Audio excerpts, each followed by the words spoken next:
Dental hygienists do so much more than just actually clean tartar off of teeth. You might not know it, but dental hygienists are responsible for identifying areas of concern in the soft tissue surrounding our teeth. We check your throat, we check your palate, the roof of the mouth, we check the innards of your lips, different salivary ducts and glands to make sure that they're producing enough saliva.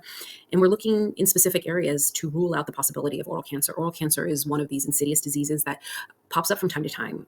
Over my career, I've been fortunate enough to identify two areas of concern that didn't look right and were confirmed to be beginning stages of squamous cell epithelial oral cancer. And so I wanted to talk to you about the importance of these visits because we're not only cleaning your teeth, but we're also assessing the overall oral structures leading into digestion. The mouth is our gateway into our stomachs, as you sure know. And, there's a very important lymph tissue in the back of the throat meant to drain out infection. So one of the things that I want to teach you is how to do a self exam, what to look for. And because most of the time, these lesions aren't going to feel like anything. You won't even know that they exist. So definitely advise to check out your own oral structures. But I'm here to let you know what to actually look for. Okay. I'm going to go over that shortly. All right. Stick with me. Good to see you. Although oral cancer is often associated with aging individuals, we've seen an increase in incidence in people under the age of 40 as well with no known risk factors. And that's why I felt like it was important for me to have a moment to share what I know about the trends in oral cancer. I've been placed in a position where, I feel like it's my responsibility, as do my peers and fellow hygienists, to check these areas very thoroughly each visit. It's something that we know isn't often self-reported. And sometimes it's, pretty advanced. So every 6 months or 4 months, whatever recall cleaning schedule you're on, it's important that your dental professional is looking beyond the actual teeth. It's not all about cavity prevention. These types of oral cancers are lurking. Our lips are considered part of the zone that we check. And a lot of people don't know that your lips and cancer on your lips is considered oral cancer. It's kind of that fine line between skin cancer and oral cancer. The reason why carcinoma is a bit scary is because it does tend to be malignant when it is caught. And sometimes it's actually a result of cancer metastasizing in other parts of the body. It's one of those things we definitely, make sure that we're building into your appointment, even if it's not something that we're obvious about looking for. It is part of our training. Things we look for. And we look for lesions that are kind of lopsided, what we call irregular borders. They're not very well defined.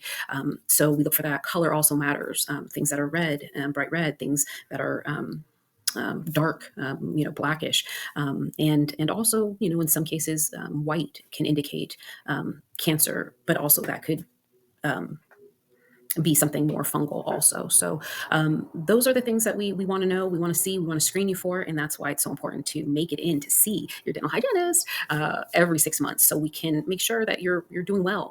We look at the throat primarily because that's where we have our tonsils, and a lot of people had tonsils taken out early in life. Those are areas that are meant to capture infection, their lymph tissues. And so we really need to pay attention as hygienists to your lymph structures, feeling, palpitating, we call it palpitating the tissue, the soft tissue, and getting familiar with what the texture of your tissue is so that we can better treat you and early diagnose any potential brewing cancerous lesions. As a rule of thumb, we advise all patients to take a look at the mouth every couple weeks.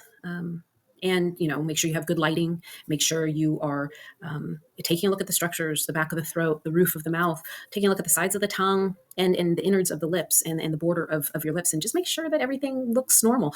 Get familiar with your mouth, get familiar with how things look without problems. That way you could better identify whether or not something has changed. What you'd be looking for are lesions that definitely look out of place, that are raised, that are kind of spreading, not really well circumscribed, lesions that are kind of oblong, and things that just really call out, that are unilateral, only on one side of the mouth. These are things you want to look for in those areas. It's highly it's pretty unlikely that it's going to be something, so don't go crazy and micromanage your mouth. But every 2 weeks, take a look in there and just see.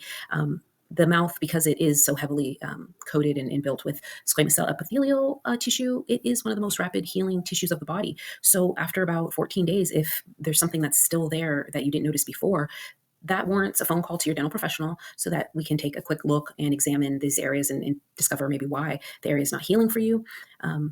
lips in particular, are kind of out there for sun exposure. And as the spring comes our way and we're outside more and enjoying warmer weather, make sure you're protecting your lips. Make sure you're using a little SPF balm on your lips, and that you're paying attention to how much exposure your mouth gets while you're enjoying that warmth.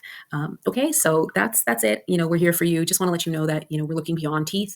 We look at you as a whole person, and we want to make sure that we catch things in the earliest stages. And so that there's no devastating surprises. There's a lot of interventions that can happen if we get an opportunity to see you and clean you up and check you out and send you on your way. Okay. Anyways, reach out. Feel free to reach me, email me with your questions. I'm happy to help you and teach you